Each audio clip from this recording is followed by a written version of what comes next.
जननायक जनता party की कुरुक्षेत्र में हुई युवा प्रदेश कार्यकारिणी में पहुंचे पूर्व उप मुख्यमंत्री दुष्यंत सिंह चौटाला और दिग्विजय सिंह चौटाला। 13 मार्च को हांसी में होगी रैली। दुष्यंत सिंह चौटाला ने भाजपा सरकार पर जमकर साधा निशाना। यूजीसी, पेंशन, बेरोजगारी, SYL सहित के मुद्दों को लेकर सरकार को घेरा। कुरुक्षेत्र की पंजाबी धर्मशाला में जननायक जनता पार्टी की युवा प्रदेश कार्यकारिणी की बैठक हुई। इस बैठक में पूर्व उप मुख्यमंत्री दुष्यंत सिंह चौटाला और जजपा नेता दिग्विजय सिंह चौटाला ने मुख्य रूप से शिरकत की। पूर्व उप मुख्यमंत्री दुष्यंत सिंह चौटाला ने कहा कि 13 मार्च को हांसी में पार्टी के सुप्रीमो डॉक्टर अजय सिंह चौटाला के जन्मदिन पर एक विशाल रैली की जाएगी, जिसमें पूरे प्रदेश से कार्यकर्ता पहुंचेंगे। दुष्यंत चौटाला ने सरकार पर जमकर निशाना साधा है। दुष्यंत चौटाला ने यूजीसी, पेंशन, बेरोजगारी, SYL सहित के मुद्दों को लेकर सरकार को घेरा है। जो नई युवा कार्यकारिणी दिग्विजय सिंह के नेतृत्व में बनी है, उसकी पहली औपचारिक बैठक थी और इस बैठक में आगामी 13 मार्च को डॉक्टर अजय सिंह चौटाला जी के जन्म दिवस पर एक बड़ा जलसा हांसी, क्योंकि नया जिला बना है, उसके अंदर करने का काम युवा कार्यकारिणी करेगी। सभी साथियों में पूर्ण उत्साह भी है और रोष भी।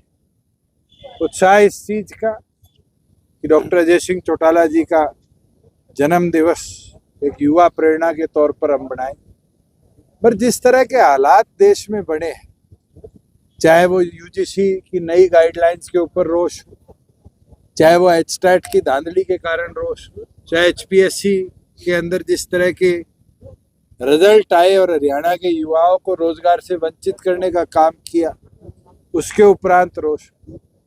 आज युवा प्रत्येक तरह के संघर्ष के लिए पूर्ण तौर पर तैयार है और ये जिम्मेवारी आज लगाई है कि हल्के लेवल के मुद्दों पर भी साथी अब इसमें काम शुरू करे, जगाने का, जताने का। क्योंकि इस गूंगी बहरी सरकार ने केवल मात्र एक काम करा है, जो आज रिपोर्ट भी छपी है कि वर्ल्ड बैंक में हरियाणा कर्जे में देश का 6ठा प्रदेश बन चुका और मुख्यमंत्री केवल मात्र चक्कर तो देश के काट रहे हैं, प्रदेश के काट रहे हैं, पर प्रदेश की प्रगति उन्नति के ऊपर कोई काम नहीं कर। आज 1.25 साल से ऊपर सैनी साहब को मुख्यमंत्री बने। 1.25 साल के अंदर आप स्वयं बताइए कि कुरुक्षेत्र को कोई नया बड़ा प्रोजेक्ट देने का काम मुख्यमंत्री ने किया। मैं तो हैरान हूं। मैं आ रहा था तो पोस्टर लगे हुए थे कि रविदास जयंती के ऊपर जो हमारी घोषणा थी रविदास मंदिर बनेगा, आज उसकी दोबारा भूमि पूजन किया जा रहा है। ये तो आपको याद होगा, जिस दिन मनोहर लाल जी ने इस्तीफा दिया था उसके 2 दिन बाद भी इन दोनों ने आके भूमि पूजन किया था। और केवल मात्र पत्थर लगाना और इस तरह के कार्यों को छोड़कर प्रदेश के अंदर एक योजना शुरू करी, लाडो लक्ष्मी, और उसके अंदर भी धोखा लोगों के साथ किया, महिलाओं के साथ किया। जहाँ 2100 रुपए का देने का वादा था, वहां केवल मात्र 1100 रुपए दिए और 1000 रुपए कह दिया FD करा दी। बूढ़ों की पेंशन काट दी, ये कहते हुए कि तुम्हारी आय 3 लाख से ऊपर चलेगी जॉइंट फैमिलीज के अंदर। वही अगर हम उठाकर देखें, महिलाओं को जो विधवा है या जो हैंडीकैप्ड साथी है, उनको भी दोबारा रीवेरिफिकेशन के ऑर्डर दे दिए गए कि अपना नया प्रमाण पत्र या डेथ सर्टिफिकेट लाओ, उसके बाद पेंशन शुरू। इनने तो प्रत्येक वर्ग को प्रताड़ित करने का काम कर दिया। और जिस तरह प्रदेश के अंदर मुख्यमंत्री का रवैया है, मुझे लगता है मुख्यमंत्री हरियाणा से ज्यादा तो पंजाब में समय देते हैं। और पंजाब के 1 साल बाद चुनाव है, तो क्या हरियाणा प्रदेश 1 साल तक मुख्यमंत्री से वंचित रहेगा? हम तो उम्मीद रखते हैं कि वो प्रदेश की प्रगति, प्रदेश की उन्नति के ऊपर थोड़ा ध्यान देने का काम करे, प्रदेश के अंदर रोजगार के अवसर बनाने के लिए काम करे, प्रदेश के युवाओं को सशक्त बनाने के लिए काम करे। SYL को लेकर भी बैठक लगता है कि अब की बार हो सकता है कुछ SYL? मुझे तो पंजाब के रिजल्ट से पहले SYL पर दोबारा चर्चा होती संभव नहीं लगी। जिस तरह के बयान पंजाब और हरियाणा के मुख्यमंत्री ने दिए हैं, ये साफ संकेत देता है कि अगले 1 साल तक इस विषय पर सरकार की गंभीरता नहीं। यूजीसी बजट को आने लेकर भी वाला है आपने जो है सबसे पहले विरोध आपने यूजीसी का करा था, हालांकि मैं सुप्रीम तो कोर्ट आज भी स्टैंड करता हूं कि जब हमारे पास महिला सुरक्षा कानून, अति पिछड़ा की सुरक्षा का आयोग है, SC/ST आयोग है, उसके बावजूद यूजीसी इस तरह के नियम लेके आती है जो यूनिवर्सिटी कॉलेज लेवल पर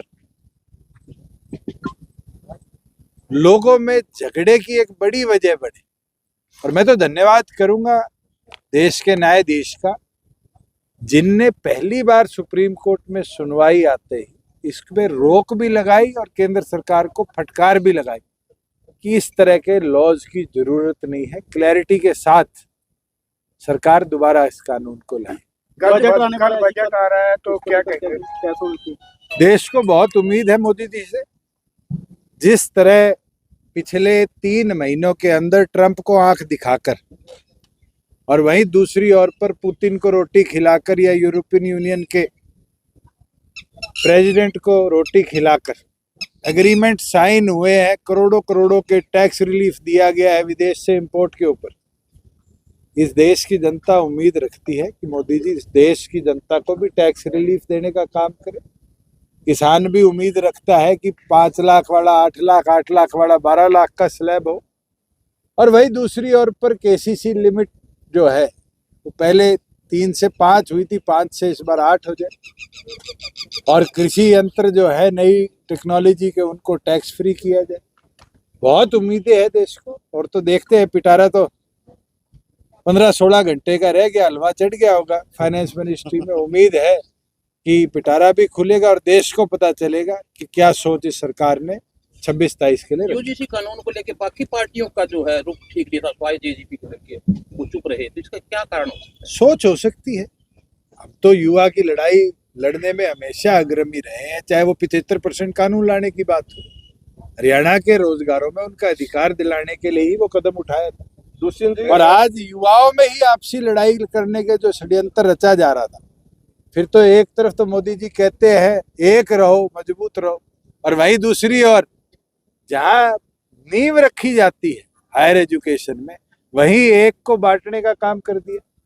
दुष्यंत जी, क्या आप मानते हैं कि मनोहर लाल बेहतर मुख्यमंत्री रहे हैं? सैनी साहब से तो रहे। राज्य के अंदर कानून व्यवस्था या नशे की बात करें तो बहुत चल रहा है, नशा बहुत ज्यादा बढ़ा हुआ है। देखो, लॉ एंड ऑर्डर सिचुएशन जब से सैनी साहब ने शपथ ली है, प्रदेश की हर रोज गिरी। और ये हालात है कि आप कोई सा अखबार उठा लो डिस्ट्रिक्ट का, अब तो ये हालात बन गए प्रदेश में कि आप नई गाड़ी खरीद के लाते हो तो उसके लिए भी सुपारी ले ली जाती, उसके लिए भी आपसे 5% मांग लिया जाता। तो फिर प्रदेश चलेगा कैसे?